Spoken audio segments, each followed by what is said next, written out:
오늘 우리에게 주신 하나님의 말씀은 예레미야 30장 24절의 말씀입니다. 주님께서 마음속에서 뜻하신 바를 시행하고 이루실 때까지 그 맹렬한 진노를 그치지 않으신다. 마지막 날에야 너희가 이것을 깨달을 것이다.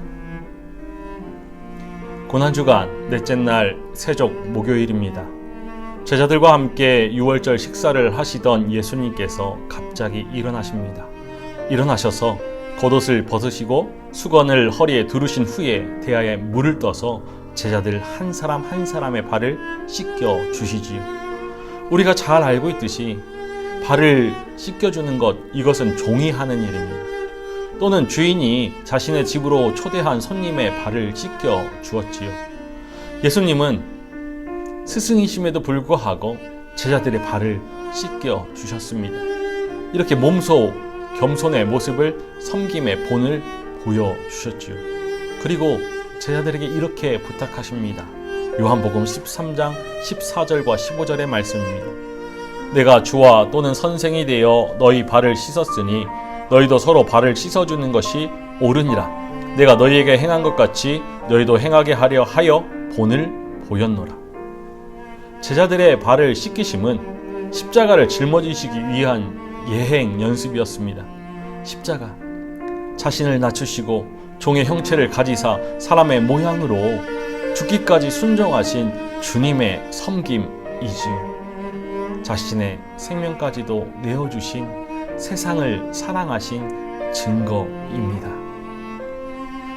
어제 우리가 살펴보았듯이 예레미야 30장과 31장은 위로의 책으로 불립니다. 이것은 2절의 말씀, 주 이스라엘의 하나님이 말한다. 너는 내가 너에게 한 말을 모두 책에 기록하여라 라는 이 말씀에 근거합니다. 바벨론에게 멸망한 시점에서 기록되어진 이 위로의 책의 내용은 이스라엘이 회복되어진다라는 것입니다. 3절의 말씀입니다. 반드시 그 때가 올 터이니 그 때가 되면 내가 포로로 잡혀간 나의 백성을 다시 이스라엘과 유다로 데려오겠다. 나 주가 말한다. 내가 그들의 조상에게 준 땅으로 돌아오게 하여 그들이 그 땅을 차지하게 하겠다. 이어지는 30장 대부분의 내용이 이스라엘이 포로로부터 돌아올 것이다 라는 말씀입니다. 하나님의 놀라운 은혜이지요. 역시 하나님이시구나 라는 그러한 생각이 듭니다. 사랑의 하나님이 그러실 리 없다라고 생각하면서 위로를 받게 되지요. 이어서 너희는 나의 백성이 되고 나는 너희의 하나님이 될 것이다 라는 하나님의 말씀이 기록되어집니다. 이것은 출애굽의 시내산 계약의 선언이죠. 사람이 기대하는 것에 부응하는 완전한 이스라엘의 회복의 모습이 그려지고 있습니다. 그런데 웬일입니까? 이어지는 23절과 24절의 말씀은 청천벽력과도 같은 그러한 말씀이 기록되어져 있습니다. 주님의 진노가 폭풍처럼 터져 나온다. 휘몰아치는 바람처럼 악인들의 머리를 후려친다. 주님께서는 마음속에서 뜻하신 바를 시행하고 이루실 때까지 그 맹렬한 진노를 그치지 않으신다. 마지막 날에야 너희가 이것을 깨달을 것이다. 두 구절의 말씀은 이스라엘의 회복과는 거리가 먼 너무나도 다른 거친 불협화음과도 같습니다. 지금까지 말한 이스라엘의 회복을 뒤집는 이야기이지요. 위로가 아닌 징벌과 심판을 이야기합니다. 그런데 그리고 나서 또 출애굽의 시내산 계약의 말씀이 기록되어져 있죠. 31장 1절의 말씀입니다. 여호와의 말씀이니라. 그때 내가 이스라엘 모든 종족의 하나님이 되고 그들은 내 백성이 되리라. 이것이 무슨 뜻이겠습니까? 하나님의 위로는 사람의 위로와는 전혀 다릅니다. 징벌과 재앙을 통한 위로이지요. 심판을 통해 얻는 변화의 위로입니다. 이스라엘은 치유할 수 없고 지은 죄는 죄 용서받을 길이 없습니다. 그만큼 그 죄악이 크고 허물이 많기 때문이죠.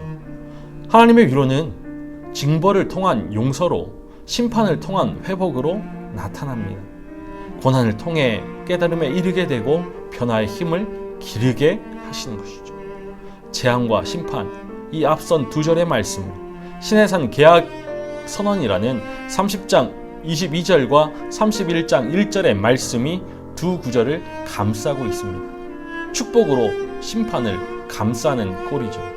비록 유다 백성들이 그들의 정체성을 망각하고 하나님의 백성으로서의 그 사명을 온전히 감당하지 못한 채 심판을 받았지만 하나님은 그들을 결코 버리지 않으십니다. 심판 가운데 축복을 허락하시죠. 하나님은 징계를 통하여서 치유하고 심판을 통하여서 회복시키십니다. 변화의 힘이 바로 거기에서 나오는 것입니다. 이것이 바로 하나님의 위로입니다. 하나님은 구원의 신실하신 하나님이시죠. 사랑과 공의의 하나님은 세상을 사랑하시지만 죄에 대해서는 분명한 심판을 하셔야만 했습니다. 사랑과 공의의 하나님의 속성을 분명히 드러내어 주시는 것이 바로 십자가입니다. 하나님은 예수 그리스도의 십자가를 통하여서 죄에 대해서는 분명히 심판을 하시지만 구원에는 신실하신 사랑을 드러내 주신 분이십니다.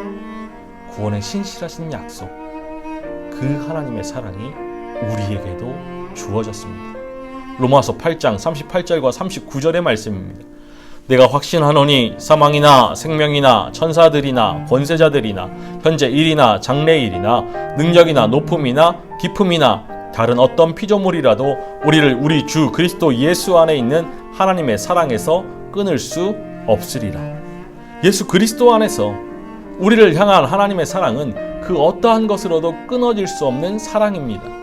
우리의 허물 많고 죄 많은 인생을 위하여서 생명을 내어 주셔서 우리의 더러운 발을 씻겨 주신 그리스도의 사랑을 기억해야 하죠.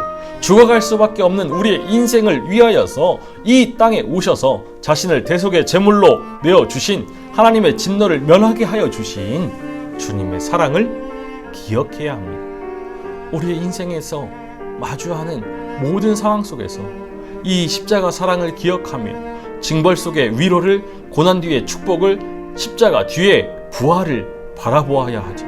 이것이 우리의 삶이고 그리스도인의 삶이며 믿음의 삶입니다. 세상을 이기는 믿음의 근원이죠.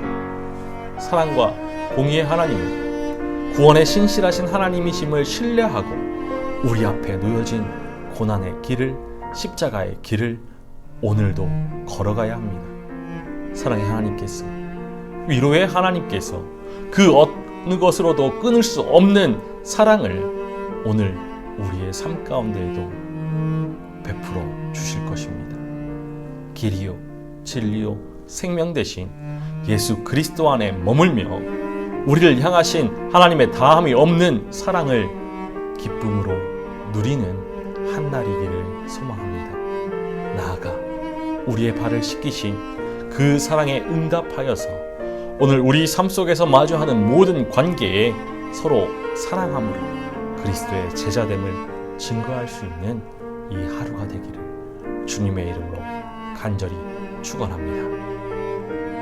살아계셔서 우리의 생명의 주가 되시며 구원의 주 되어주신 아버지 하나님, 우리를 위해 이 땅에 오셔서 십자가에 달려 죽으심으로 우리를 향한 하나님의 사랑을 확증하여 주시니 참으로 감사를 드립니다.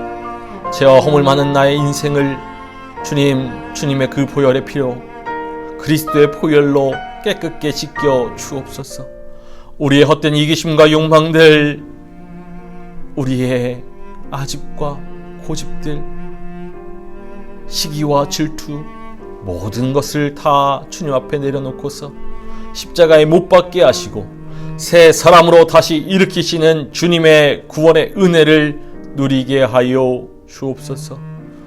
온전한 마음으로 주님을 바라보며 주님께서 베풀어 주신 그 사랑에 힘입어서 주님을 닮아갈 수 있는 제자 되게 하여 주옵소서.